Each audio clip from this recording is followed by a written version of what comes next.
नमस्ते दोस्तों, मैं रोशनी उत्तराखंड के खूबसूरत शहर देहरादून से ब्लॉगिंग की स्टार्ट हो रही है आज सुबह से।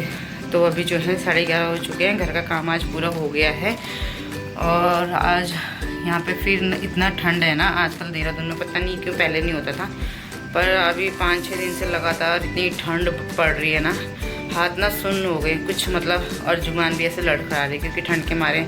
पहले सुबह फटाफट काम करा क्योंकि पानी आ रहा था, जो डायरेक्ट पानी आता ना दोस्तों वो बहुत अच्छा होता है गरम गरम। मैंने कहा इसी में फटाफट काम करती हूँ, कपड़े वपड़े धोए, पोछा पाछा लगा के नहा धो के फिर नाश्ता करा आज। तो इस वजह से टाइम हो गया 11:30 और सब कुछ काम पहले ही हो गया था। इन्होंने दोबारा ये बिस्तर खोल दिया ठंड के मारे और अब वो चले गए बाहर बच्चे घूमने के लिए। तो मैं अब ये कंबल वम्बल ही संभालूंगी, जैसे कि मैं बता रही हूँ पहले ही काम हो चुका है। और आज तो बहुत ही विशेष दिन है कि अयोध्या में जो है उसका वो निर्माण हो रहा है, तो इसी उपलक्ष्य में हमारे भी देहरादून में जगह जगह जो है मंदिरों में कीर्तन भजन भंडारे हैं। तो हमारे बगल में भी मंदिर है, वहाँ पे भी दिन में जो है भंडारा है। तो देखते हैं, हम भी जाएंगे और बच्चों को भी ले जाएंगे। तो फिर अभी थोड़ी देर में मिलती हूँ मैं, तब तक मैं छत में जाती हूँ, फिर मिलती हूँ आपको। तो दोस्तों अभी मैं छत में आ गई हूँ और मैंने सोचा धूप सेकती हूँ, पर धूप ना बिल्कुल कम है, बिल्कुल कभी आ रही है कभी जा रही है। और आज ना मैंने ऐसा जिस दिन मैं बाल धोती हूँ उस दिन मुझे बहुत ज़्यादा ठंड लगता है और मैं सुबह से ही बाहर ठंड में काम कर रही थी ना, इसलिए मेरे सर में भी दर्द हो रहा है। टोपी उतारने का मन ही नहीं कर रहा है यहाँ पे बिल्कुल। और बाल गीले भी हैं, अब तेज़ धूप आएगी तो उतारूँगी, वरना तो उतारने की कोई इच्छा ही नहीं है। हवा ऐसी चल रही ना, कान ऐसा लग रहा है कान में किसी ने सीधा थप्पड़ मार दिया होगा। तो बहुत ही ज़्यादा ठंड है, ठंड के मारे नाक भी लाल, गाल भी लाल, सब कुछ लाल हो रखा है। तो आरुष और तो अभी तक आया नहीं, उनको मैंने बोला आओ मूंगफली लेके आओ, क्योंकि इस समय फिर ये होता है नाश्ता होने के बाद थोड़ा कुछ खाने का मन करता है। तो जब तक वो आते हैं मैं उनका यहीं पर छत में इंतज़ार करती हूँ। तो दोस्तों अभी तो मैं अकेले बैठी हूँ क्योंकि आरुष और मैंने आपको उस समय भी पहले भी बताया था, आज उनको सुबह से लापता हो रखा है, वो खेलने पे लगे हैं। पापा रहते हैं घर में तो वो कभी बाहर कभी अंदर अपने पापा के पीछे पीछे लगे रहते हैं। आव्या आई थी थोड़ी देर मेरे पास, मैंने उसको सुलाया, उसके बाद वो सो गई थी, फिर उठी वो दोबारा। उठने के बाद वो मेरे पास भी नहीं आई, सीधा अपने पापा के पास आई और वो फिर उसको फिर बाहर ले गए घुमाने के लिए। अब तो खैर वो तीनों ही जा रखे हैं क्योंकि आरुष ट्यूशन चले गया, ज़बरदस्ती मैंने उसको बुलाया बाहर से, ट्यूशन भेजा। फिर आव्या के पापा और दादी गए हैं थोड़ा ऊपर तक, कुछ काम है उनको शायद दुकान में ना, तो वहाँ गए हैं वो। और आव्या मेरे पास तो आने का नाम नहीं लेती, जब उसके पापा होते हैं ना घर पे तो वो मेरे पास टिकती नहीं है, बस उसको अपने पापा ही चाहिए। तो तीनों के तीनों अभी जा रखे हैं और ठंडा भी बहुत है, उसको तो बिल्कुल पैक करके ले जा रखे, मफलर ले जाके सब कुछ अच्छे से बीच में बिठा रखा। मैंने कहा बीच में ही बिठाना, मैंने उसको इतना बोला रुक जा मेरे पास, रुक जा, नहीं रुकी, चली गई मैडम। क्योंकि आजकल देहरादून का मौसम ना बिल्कुल मतलब अजीब सा ही हो रखा है, इतना ठंडा, मतलब ठंड तो होती है हमेशा ही होती है, पर ये जो कोहरे वाला और ये धुंध वाला ये ना इस टाइम पे ज़्यादा हो रहा है। तो पहले भी होता था कोहरा, पर वो ना साफ़ हो जाता था देहरादून में। इस बार ऐसा हो रखा जैसे बाहर दूर होता था कोहरा। लोग पहले बोलते थे कि हमारे शहर में कोहरा होता है, हम बोलते यार यहाँ तो होता ही नहीं।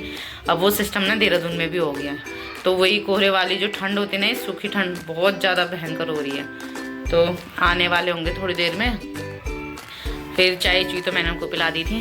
अब सीधा शाम का खाना वाना ही करेंगे, बाकी तो और अब दिन के बाद तो इतना काम रहता नहीं, जो भी काम होता है वो सुबह का ही काम होता है। तो चलिए चलती हूँ, फिर मैं अब अपना थोड़ा आराम करती हूँ, उसके बाद शाम का खाने की तैयारी करेंगे।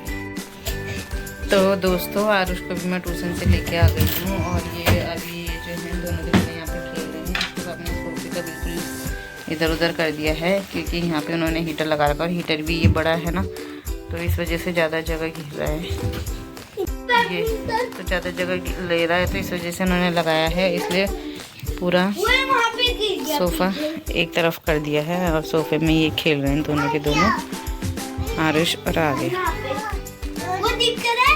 सही भी है, ऊपर ही ऊपर रहेंगे क्योंकि नीचे ठंडा हो रहा है। और अब जाके मैडम ने सॉक्स पहने हैं, सॉक्स भी नहीं पहनना चाहती बिल्कुल। ये इसको देख देख के हमको ठंड लगता है पर इसको नहीं लगता। आ जाओ इधर, आर्या अपने दोस्तों को कुछ बोलो। हेलो दोस्तों, कहाँ चल रहे हो? मैं बैडमिंटन खेल रहा हूँ। आओ जल्दी। जोर से बोलो, वहीं से बोलो जोर से। यहाँ पे आके बोलोगे? चलो आओ फिर मम्मा के पास। पहले दोस्तों को बोलो तो। हाँ दोस्तों मैं सो रही हूँ। जोर से बोलो। अब पहले आपने ये तो पूछा नहीं आप कैसे हो आरुष, फिर उसके लगेगी आव्या सोने का एक्टिंग कर रही है आव्या।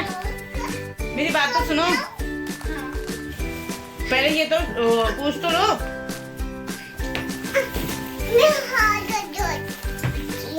अब पहले पूछ तो लो आप कैसे हो, अच्छे से पूछो।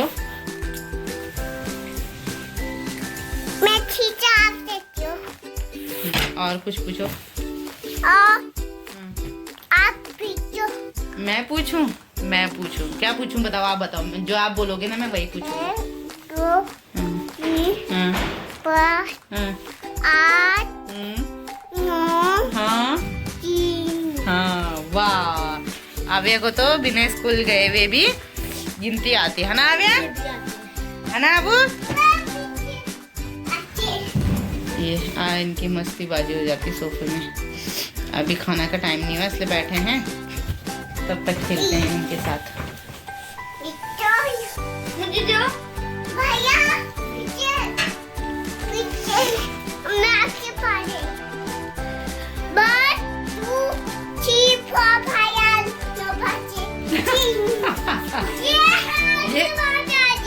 ये कौन सी गिनती थी?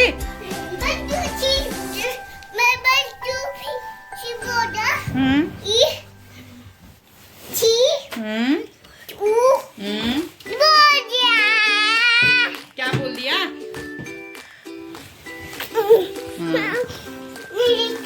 क्या क्या नहीं देखा?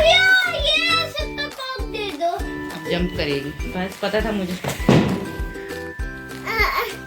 चलिए दोस्तों, इनकी मस्तीबाजी तो ऐसी रहेगी। तो आज की वीडियो को यहीं बैन करते हैं। आई होप आपको वीडियो पसंद आएगी। वीडियो पसंद आए तो please like comment share and subscribe कीजिएगा। मिलते हैं अगले ब्लॉग में।